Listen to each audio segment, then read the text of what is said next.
undo your seatbelt for me? I'm gonna have you get out. Just make sure there's no weapons. I'm not about to get out the car. I'm gonna tell you what's gonna happen, okay? You're an adult. I want you to kind of go with the program here. I don't want to have to do. Where's the proper call? I'm gonna break your window if you want to play this game. We're gonna ensure there's nothing dangerous in this car, and there's nothing dangerous in this car. I'm a black male. I'm gonna make sure, okay?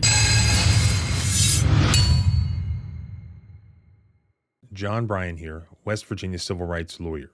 I've been driving for 25 years, and I don't think I've ever been pulled out of my truck, much less searched during a traffic stop. What about you?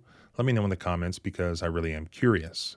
But get this, if you're a black driver in San Diego, not only are you more likely to get stopped by the police, but you're also more likely to get pulled out of your car and get your vehicle searched. Almost 30% of black drivers get searched by the police in San Diego. That's crazy. And that's just what happened to this man, Nicholas Hoskins. In fact, he was stopped 4 times since early 2023. Just this past March was the 3rd time. The officer told him his window tint was too dark. He didn't write him a ticket. Instead, the officer asked him where he lived, if he had a job, his plans for the next day, his phone number, his social security number, and he pointed out a speaker in the back seat that looked expensive. Then, last month, the 4th time, being recently stopped, Nicholas was on his way to get his son from the school bus stop when a cop pulled him over, walked up to his window, and you're about to see the controversial incident that followed that has sparked widespread outrage and prompted an internal investigation. Let's break down this video footage of what happened to Nicholas Hoskins and what this means for policing practices in San Diego. But before we get into that, I know that many of you are concerned, as am I, about platform censorship. One of the best things that you can do to fight against that is to support the sponsors who directly sponsor the content that you watch, whether or not any platform approves, such as this family-owned company who makes a damn good razor that I'm very happy to try to sell you. The sponsor of this video is Henson Shaving, which is awesome. I can 100% recommend this product to you because I just used it and my mind is actually blown. The worst part of my day has always been shaving, which is one of the major reasons that I grew out my beard. I tried everything just sucked. At least I thought I tried everything. Then Henson reached out to me because basically they know my audience is full of Constitution-loving men who shave. They're a family-run aerospace machine shop. They've built parts for the Mars rover and the International Space Station. In 2020, they started making razors using their CNC machines to aerospace standards with very tight tolerances, and the result is that the blade only extends past the shave plane about 0.0012 inches, which is less than the thickness of a human hair. The result is a super smooth shave that's also safe, and I'm not even joking because I literally just shaved with this thing over my conference room sink, and my neck is basically as smooth as a baby's butt right now, and I'm not even joking. Use the link below or use code CivilRightsLawyer to get 100 free blades with the purchase of a razor. That's 2 to 4 years worth of shaves. Just make sure that both products are in your cart for the code to take effect. Thanks again to Henson Shaving for sponsoring this video. Now let's get back to it. So Nicholas had already been stopped 3 times. The last time he was stopped, they didn't really care about the traffic infraction. Obviously, they were just asking him a bunch of ridiculous questions that were really demeaning, and they make you feel like, yeah, they obviously think you're a criminal. Why?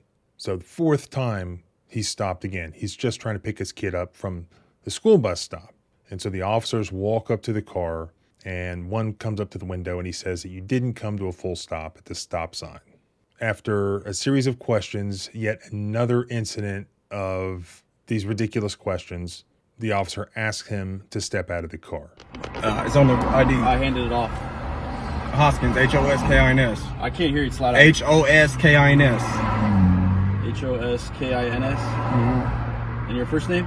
Nicholas. I'm sorry? Nicholas. Regular spelling, Nicholas. And your birthday, Nicholas?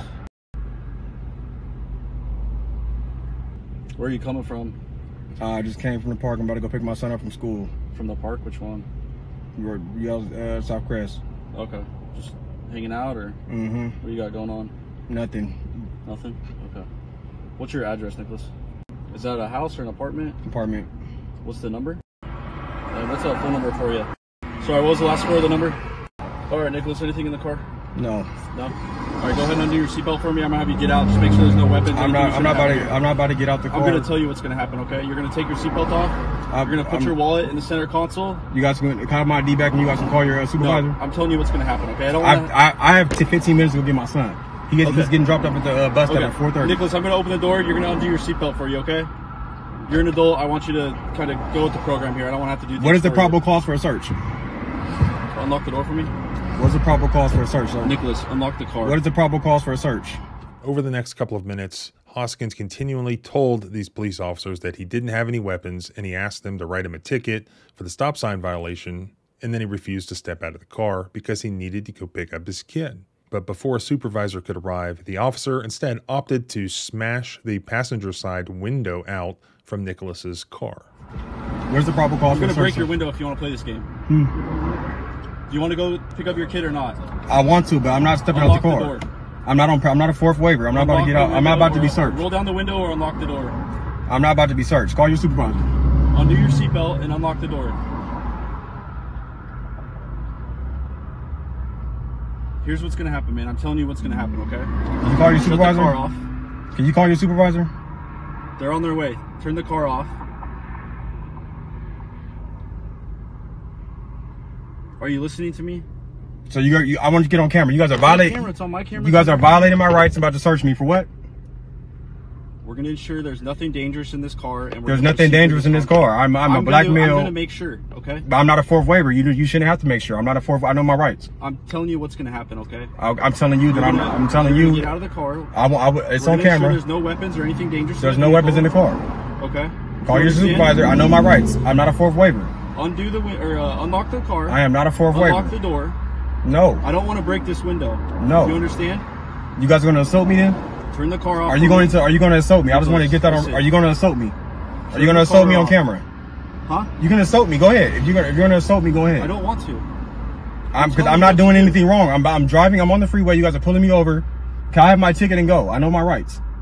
I'm telling you what to do. Okay? You need to listen to me. I'm not a fourth waiver. I know it. You guys only have a right to search people that are fourth waivers. This isn't a fourth waiver thing going on. What is it to search for? I told you. What is your probable cause for the search? Because I'm a black male? Huh? Am I a black male and I'm getting pulled over because I'm a black male? Nothing to do with it. You guys aren't pulling over any other cars? Unlock the car. We're gonna break the window. This is your last chance. I guess you're gonna have to do that. I want you guys to violate my rights and do all this, get it on camera, so I can sue you. This doesn't need to happen, man. It doesn't need to happen. You guys don't need to search me. I'm about to go pick my son. I'm a law-abiding citizen. I'm a tax-paying citizen. I'm not on paperwork or parole. I'm not doing anything wrong. Go ahead. Break your window.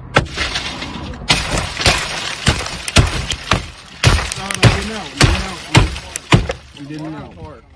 Unlock the car. I'm getting out. Undo your seatbelt. You guys just put your left hand behind your back. You guys just broke my window and Put your right hand behind your back. You guys just violated my rights.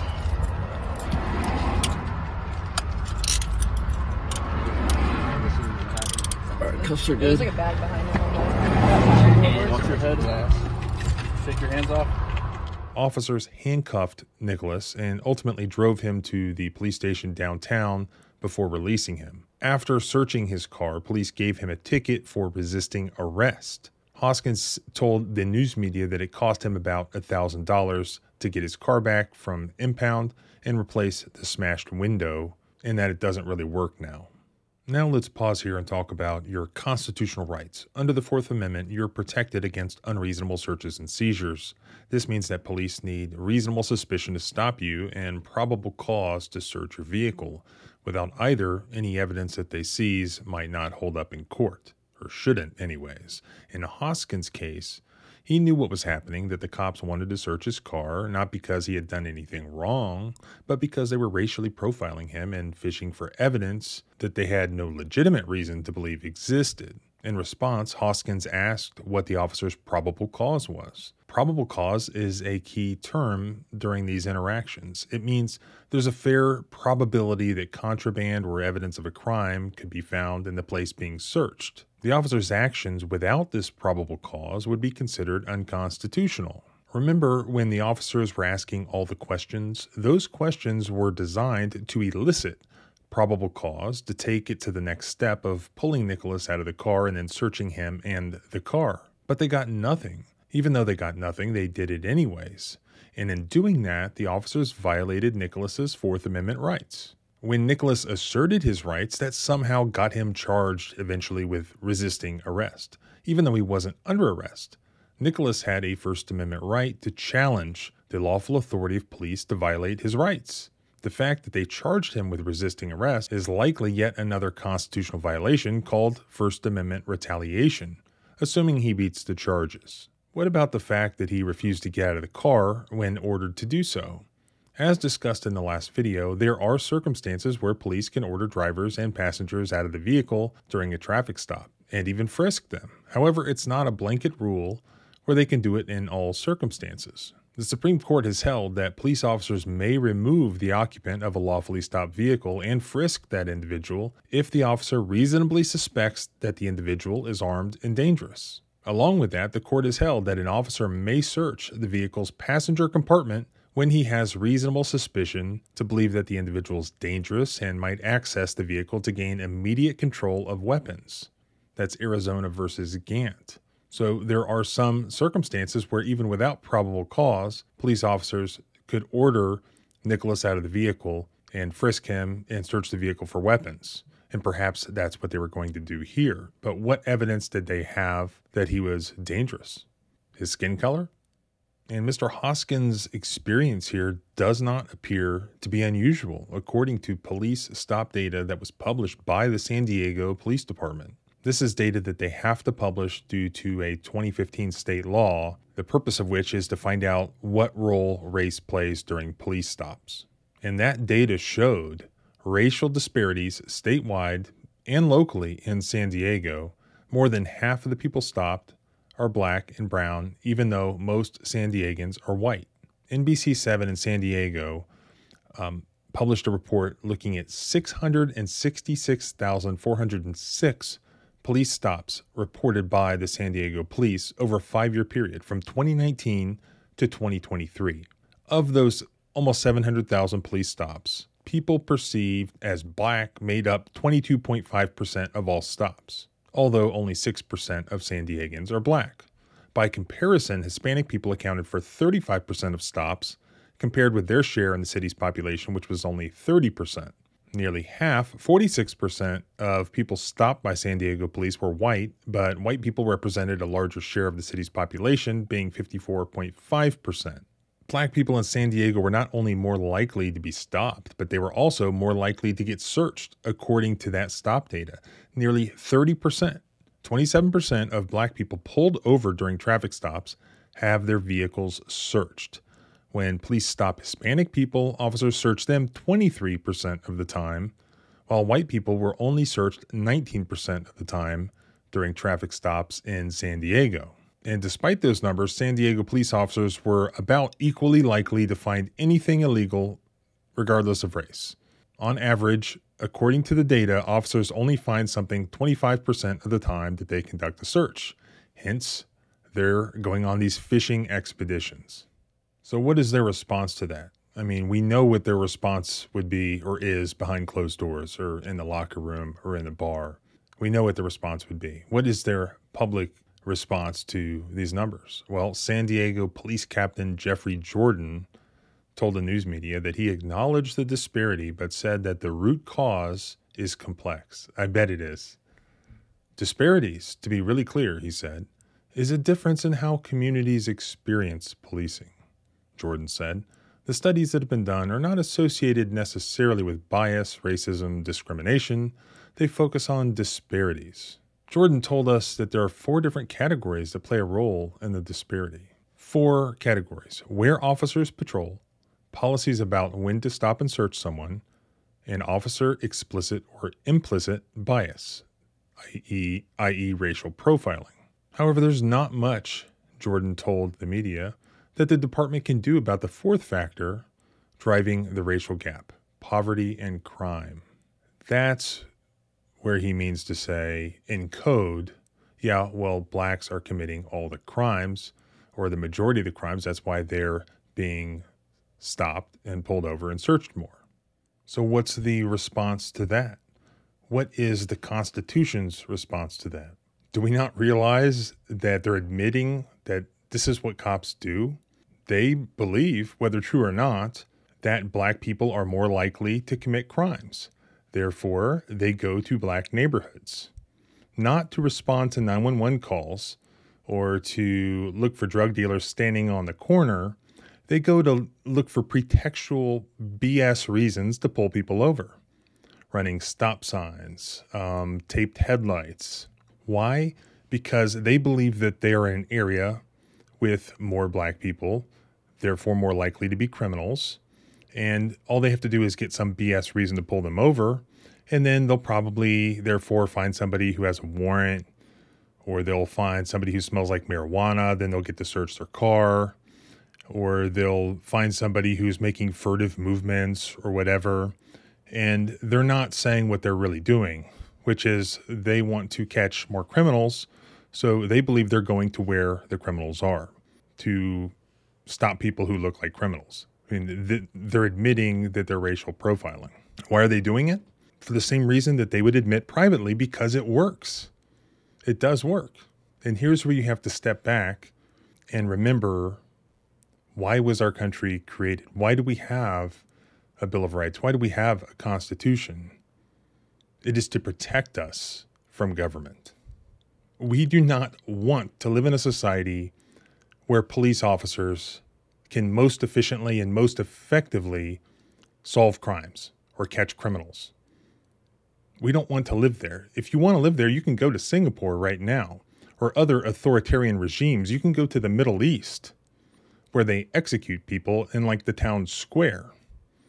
Authoritarians, despots, tyrants, just like the redcoats, can be very effective at catching criminals, at enforcing criminal laws. That is not the purpose of our country. That's not the purpose of the Bill of Rights. We have other priorities. That's not what we're about. It's not about efficiency. It's about treating everybody with fairness and respect. And you could see in the video of Nicholas where maybe he'd been in trouble in the past, and I think he had. But he knew that he was being racially profiled here. He knew that he was being treated like a second-class citizen. He was a taxpayer, law-abiding citizen just trying to go about his day to pick up his kid from the school bus stop. And here he's getting harassed by these cops who treat him like a criminal just based on the way he looks. There must not be enough crime if they have to all day, every day go looking for it. You know what? If somebody needs the cops, they can call the cops, respond to calls. You want to cut down on this? Stop harassing people over dumb traffic violations.